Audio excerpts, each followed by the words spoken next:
Good evening and thank you for joining us. U.S. President Donald Trump is in China for 3 days for a state visit. President Xi Jinping held talks with Trump that lasted more than 2 hours and 15 minutes this morning. Xi stresses that common interests between China and the United States outweigh their differences, while warning that Taiwan remains the most important issue in bilateral relations. Trump, meanwhile, expresses hopes for stronger economic and trade cooperation. In a highly anticipated summit, President Xi Jinping met U.S. President Donald Trump at the Great Hall of the People this morning. Greeting Trump, Xi says it was his pleasure to meet the U.S. leader again in Beijing, which marks Trump's first visit to China in 9 years, noting their meeting is closely watched by the entire world. Xi says there are no winners in the trade war. Faced with differences and friction, he says equal-footed dialogue remains the only correct choice. He says common interests between China and the United States are greater than their differences. Xi says the two countries should be partners, not rivals, and they should achieve mutual success and shared prosperity while forging a new path for relations between major countries in a new era. Xi asked that the world stands at a new crossroads, urging both countries to avoid the so-called Thucydides trap and bring greater stability to the world. The Thucydides trap is a theory by U.S. scholar Graham Allison, contending that war becomes highly likely when a rising power threatens the dominance of an existing superpower. Trump, meanwhile, described Xi as a great leader, saying the two leaders have always been able to resolve issues through cooperation. We've had a fantastic relationship. We've gotten along. When there were difficulties, we worked it out. I would call you and you would call me. Whenever we had a problem, we worked it out very quickly. We're going to have a fantastic future. To everybody, you're a great leader. Sometimes people don't like me saying it, but I say it anyway because it's true. I only say the truth. He also said the U.S. delegation this time includes multiple senior executives from top companies, expressing hopes for deeper trade cooperation with Beijing. They're here today to pay respects to you and to China, and they look forward to trade and doing business, and it's going to be totally reciprocal on our behalf. It's an honor to be with you. It's an honor to be your friend. And the relationship between China and the USA is going to be better than ever before. Before the closed-door meeting, the two leaders delivered opening remarks lasting more than 5 minutes. Xinhua reported that Xi raised the Taiwan issue during the meeting, describing it as the most important issue in China-U.S. relations. He warned that mishandling the matter could result in clashes or even conflict between the two countries. The two leaders also discussed major international and regional issues, including the Middle East situation, the war in Ukraine, and the Korean Peninsula. Both sides agreed to build what they described as a constructive and strategically stable China-U.S. relationship, one that centered on cooperation, positive stability, and manageable competition. President Xi Jinping greets U.S. President Donald Trump at the welcoming ceremony outside the Great Hall of the People in Beijing this morning. This is the first U.S. presidential visit to China in almost 9 years, after President Xi previously hosted Trump in Beijing in November 2017. Gloria Feng has more. U.S. President Donald Trump's motorcade drives past Tiananmen Square to arrive at the Great Hall of the People at 10 a.m. this morning. President Xi Jinping greets Trump and his delegates upon their arrival. The two leaders exchange a handshake, with Trump offering a few pats on the back of President Xi's hand. Trump is then seen shaking hands with Chinese officials, including Secretary of the Secretariat of the Chinese Communist Party, Chai Chi, Foreign Minister Wang Yi, and Minister of National Defense Dong Jun. Xi welcomes individuals from the U.S. delegation, including U.S. Secretary of State Marco Rubio and Trump's son, Eric Trump. A 21-gun salute fires and a military band plays the national anthems of China and the U.S. to mark the start of the ceremony.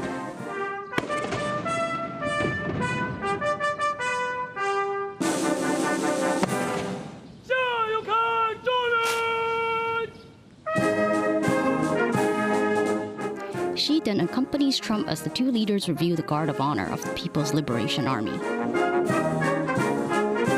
More than 100 children are at the ceremony, holding bouquets as they wave to welcome the leaders. Xi and Trump chat briefly as they enter the Great Hall of the People after the ceremony. Also at the ceremony are executives from U.S. corporations who traveled to Beijing as part of the delegate.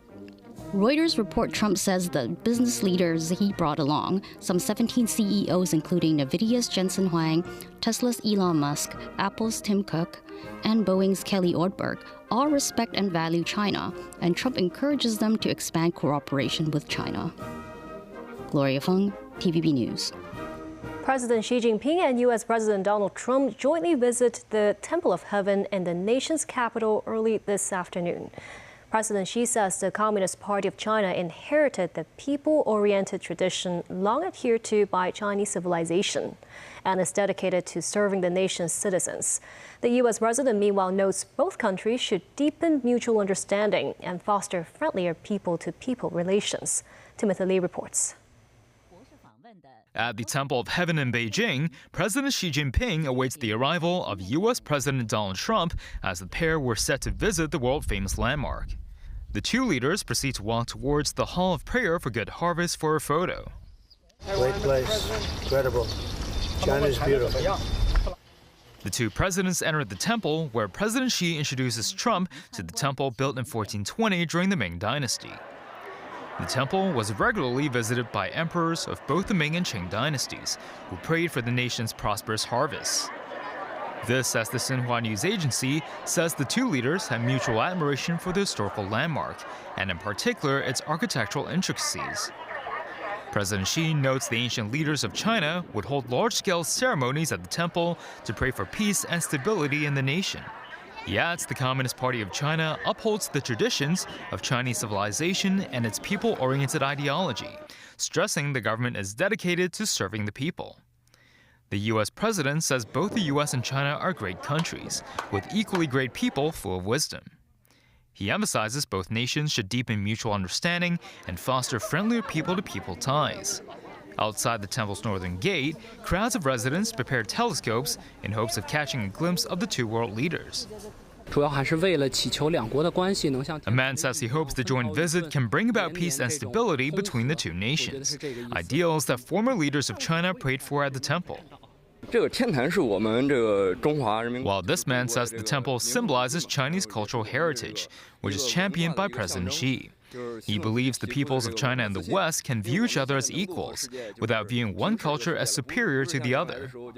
Trump first visited China as U.S. president 9 years ago, when President Xi brought him on a visit to the Forbidden City. There, the pair enjoyed tea at the palace's only Western-style pavilion. Timothy Lee, TVB News. President Xi Jinping hosts a state banquet dinner to welcome Donald Trump and his delegation this evening. At the banquet, Trump invites President Xi and First Lady Peng Liyuan to embark on a state visit to the United States on September 24th. Xi and Trump enter the Golden Hall of the Great Hall of People at around 6 for the state dinner. In the opening speech, Xi says this year marks the opening year of China's 15th five-year plan, noting that the great rejuvenation of the Chinese nation and Trump's vision to make America great again are not contradictory, as progress can be made together with mutual success while benefiting the world. Senior executives in the U.S. delegation reached the banquet hall as well. In attendance, too, are Chinese corporate executives, including Lei Jun, CEO of consumer electronics company Xiaomi. Chinese officials at the banquet include Minister of Commerce Wang Wentao. The American and Chinese people share much in common. We value hard work. We value courage and achievement. We love our families and we love our countries. Together we have the chance to draw on these values to create a future of greater prosperity, cooperation, and happiness, and peace for our children. We love our children. This region and the world, it's a special world with the two of us united and together.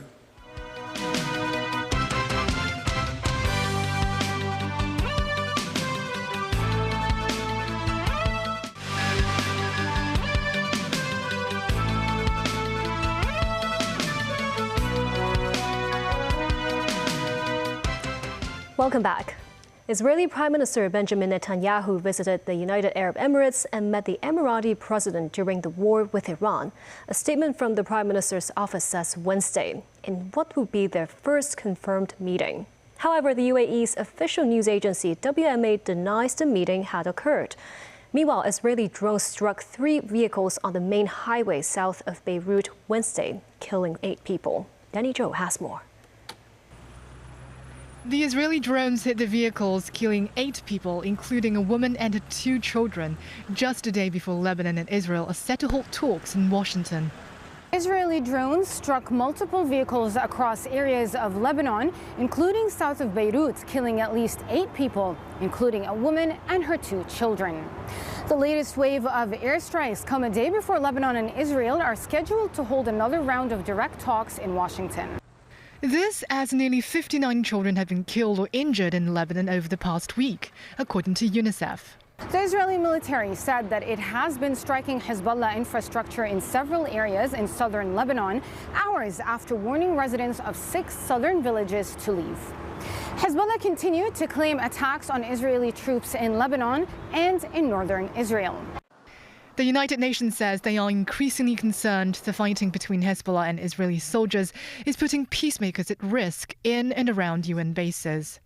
Our peacekeepers from the UN Interim Force in Lebanon say they are increasingly concerned about the activities of Hezbollah members and Israeli soldiers near UN positions, including the increased use of drones, which has resulted in explosions in and around their bases, and that puts peacekeepers at risk. On Monday, 3 presumed Hezbollah drones detonated in an area where Israel Defense Forces soldiers could have been present, within meters of UNIFIL's Naqoura headquarters. Another drone detonated in the same area on Tuesday. A few minutes later, a presumed Hezbollah drone detonated inside UNIFIL's Naqoura headquarters. No one was injured, but some buildings were damaged. UNIFIL continues to remind all actors to avoid operating in proximity of United Nations positions and personnel, and further urge all actors to avoid any actions that could put peacekeepers in danger. Danny Zhou, TVB News. Britain's Princess Catherine is on the 2nd day of her first solo overseas trip since announcing her cancer was in remission. She travels to Italy on a fact-finding mission to explore different approaches to supporting young children and their carers. Arriving at the City Hall in Reggio Emilia in northern Italy, Kate visits a school and a learning center. The trip is part of her work to increase public understanding of the importance of supporting children in the first 5 years of life. Gloria Feng has more. Rolling up to the Reggio Emilia City Hall in North Italy, Princess Catherine receives a warm welcome from a waiting crowd and she shares a moment with local children. Kate was all smiles as she sits with the mayor and local education leaders who help pioneer the city's eponymous child-centered education approach that adapts to the dynamic needs of preschool and primary students. Education is the signature cause of the mother of 3, who founded the Foundation Center for Early Childhood in 2021. It's extraordinary, and that is why I wanted to come and visit Reggio Emilia, because the history is so rich, and I've always been fascinated by the philosophy. Afterwards, she stops at the International Center Lourdes Malaguzzi, the cultural hub and heart of the Reggio Emilia education approach. There she meets with its president, Maddalena Tedeschi, who says Kate had a lot of questions about early education and children with learning difficulties. She later visits a local school where she spends time and exchanges hugs with some students. The princess, who spent a gap year in Florence when she was younger, spoke a few words of Italian to a group, introducing herself as Caterina. Gloria Feng, TVB News.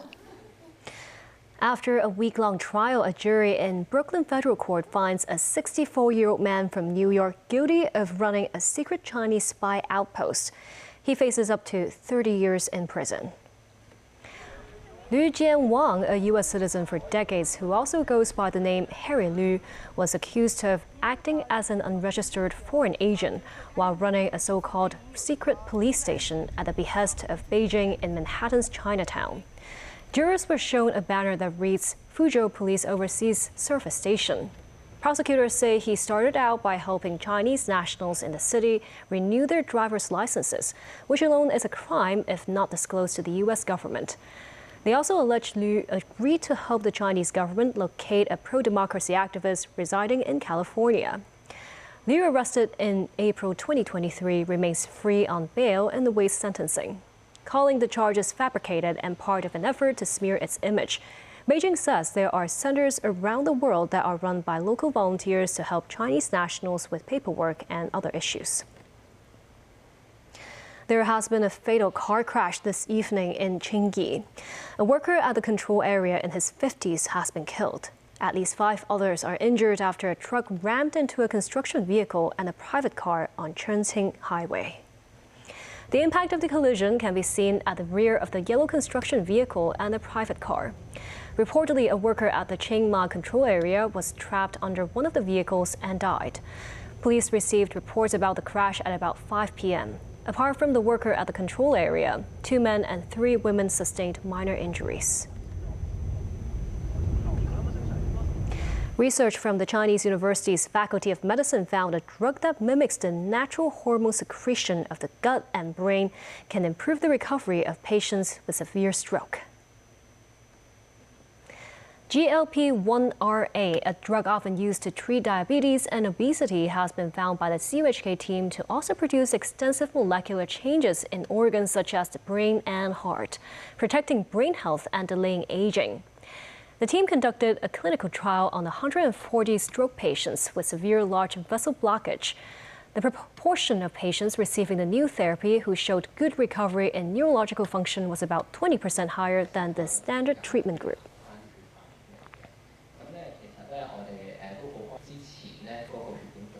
The 13th edition of the Affordable Art Fair Hong Kong opens today at Wan Chai's Convention and Exhibition Center. The 4-day exhibition is showcasing more than 1,000 pieces of artwork. Take a look. Memories of Shek-Lei Han Village immortalized in these wooden panel paintings. Artist Manny Yip uses her canvas and paintbrush to document the village she grew up in, which now faces demolition under redevelopment plans, hoping to preserve the collective memories across 4 generations of her family. I tried to paint when I walk around the village. So I also include the animals, the houses, and their families members in my painting. At the end, I tried to put it and stick on the wood that's collected with the materials I grew up in this house. A curator hopes the exhibition can serve as an international platform for more young Hong Kong artists to develop their careers. In the past, we always buy art just for a decoration piece. However, if the art has a more meaning to the city, and the nostalgia feeling of the city can really be inspired through art. This year, the fair introduces a dedicated photography section for the first time, capturing Hong Kong's neon-lit streets to vertigo-inducing cityscapes. A lot of people know Hong Kong for its big city, it's like a financial hub, but I want to sort of showcase these smaller neighborhoods and intimate scenes and show that there's a very vibrant community beneath the city, and there's lots of places to take nice pictures other than just the skyscraper. The Affordable Art Fair's theme of the year is See Art, Love Art, and Own Art. Most artworks are priced below 100,000 Hong Kong dollars, and some for far less. The fair also features works by award-winning artists with autism and hearing impairments. Hong Kong couldn't be a better place for artistic cross-cultural dialogue, and that can be done through art and through other creative forms. We really wish to be a very accessible platform to our artists and also to our visitors. We hope that everyone who comes to the fair will enjoy to see all the artworks on display and have it as part of their life.